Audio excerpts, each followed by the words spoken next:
में घुसते ही चीख उठी। उसे उम्मीद नहीं थी कि उसका पति आधा सांप और आधा इंसान होगा। वो आराम से बिस्तर पर लेटा हुआ है और अपनी नई दुल्हन को देख रहा है। जिया का मुंह खुला का खुला रह गया। वो पागलों की तरह भाग गई, लेकिन जैसे ही वो बाहर गई उसकी सासू माँ ने उसे रोक लिया। वो उसे जाने देने के लिए भीख मांगने लगी, लेकिन उसकी सास उसे जाने नहीं दे रही है। उसने कहा कि उसे खरीदा गया है। सास और ससुर ने मिलकर उसे उस कमरे में वापस धकेल दिया और वहाँ का दरवाजा भी बंद कर दिया। जिया हताश हो गई है और वो रो रो कर सो गई। इस समय एक सांप दानव फिर से बाहर निकल आया। वो अपनी पूंछ से जिया को सहला रहा है। जागने के बाद जिया चीखती चिल्लाती रही।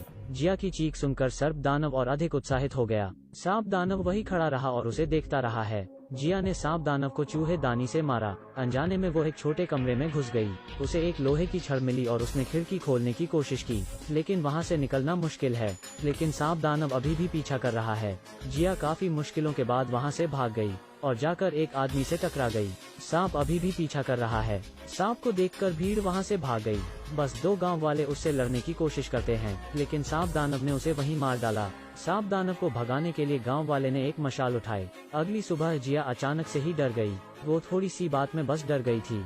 दूसरी तरफ उसकी सास एक डब्बा लेकर सांप दानव के पास गई। उसने उसके टूटे हुए दिल को दिलासा दिया, लेकिन सांप दानव 40 साल से अकेला है। वो गुस्सा हो जाता है, तभी डब्बे में से एक चूहा बाहर आता है। वो उस छोटे चूहे को उठा लिया। ठीक उसी समय जिया के सास और ससुर बात कर रहे हैं कि वो लोग एक नई दुल्हन खरीद लाएंगे, लेकिन तभी किसी ने दरवाजा खटखटाया। उन्होंने दरवाजा खोला और देखा कि बाहर जिया खड़ी है। वो दोनों ये देखकर दंग रह गए। उसने कहा कि वो फिर से नहीं भागेगी। वो देर रात दूध का बर्तन लेकर जा रही है। उसने चुपचाप से उसमें एक द्रव्य मिलाया। उसने दूध को सांप के बिल के पास रख दिया। सर्प दानव बाहर आया और जल्द ही सारा दूध पी लिया। उसने पीछे मुड़कर जिया को देखा। वो जब गुस्से से जिया की तरफ आगे बढ़ता है, अचानक उसके शरीर से एक चमकदार रोशनी बाहर आती है। वह कुछ ही समय में गिर जाता है। जिया मुस्कुराई और दरवाजा खोला। वो काफी खुश लग रही है। जल्द ही एक सुंदर आदमी ने दरवाजा खोला।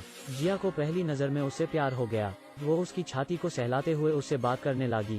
वो कहती है कि वो उसका प्यारा दूल्हा है। दरअसल गांव के मुखिया ने जिया को एक रहस्यमय बोतल दी है। उसने बताया कि वो एक इंसान ही है। उसने जिया को सारी सच्चाई बताई। एक बार एक सर्प दानव था जो चाहता था लोग उसे हमेशा प्यार करें। उसने एक शादी को भंग किया। तभी दूल्हे ने उस पर हमला करने के लिए लाठी उठाई, लेकिन सांप ने उनका पीछा नहीं छोड़ा। उसने उस औरत को काट लिया और उसका बच्चा सांप दानव बन गया। गांव के मुखिया ने जिया को बताया कि सांप दानव के श्राप हटने के बाद खूब सारा धन मिलेगा। अगले दिन जिया अपने ससुराल में रहती है। वो दोनों एक दूसरे की तरफ देखते हैं। वो अपने बेटे के लिए भोजन लेकर आई है। जिया डर जाती है और डब्बा लेकर कमरे में घुस जाती है, और जैसे ही वो अंदर घुसती है सर्प दानव उसको जकड़ लेता है। वो जानता था कि उसके साथ छल किया गया है। वो जिया को मारना चाहता है, लेकिन वो द्रव्य के असर के कारण बेहोश होकर गिर जाता है। जिया ने चुपचाप से सांप की खाल जला दी है। इसे सासू माँ ने भी देख लिया। उसने पिछली रात रखा दूध का पतीला भी देखा। उसे कुछ शक हुआ। वो सोचती है कि जिया ने उसके बेटे को मारने की कोशिश की होगी। वो फिर से उसके दूध के बर्तन में द्रव्य मिला देती है और सांप दानव वो दूध पी लेता है और सुंदर इंसान बन जाता है। दोनों एक दूसरे को प्यार करते हैं। तभी सासू माँ अंदर आ जाती है। दोनों ने अपने बेटे को कहीं ऐसे नहीं देखा है। उन दोनों को समझ ही नहीं आया कि वो उनका ही बेटा है। सास ने अपनी बहू को जमकर खरी खोटी सुनाई। वो कहती है कि वो नालायक बहू है। जिया उन्हें सच बताती है। यह सुनकर उन दोनों को यकीन नहीं हुआ। सांप आदमी वापस अपने रूप में आ जाता है और उसे गांव वालों ने पकड़ लिया है। गांव का मुखिया आया और उसने सांप दानव पर हमला किया। इससे दानव शांत हो गया। उसने ग्रामीणों को विदा किया। उसने उसके पिता को बताया कि आज पूर्णिमा की रात है। उसके पास एक उपाय है जिससे वो सर्प दानव को श्राप से पूरी तरह छुटकारा दिला सकता है। परिवार रात तक इंतजार करता है।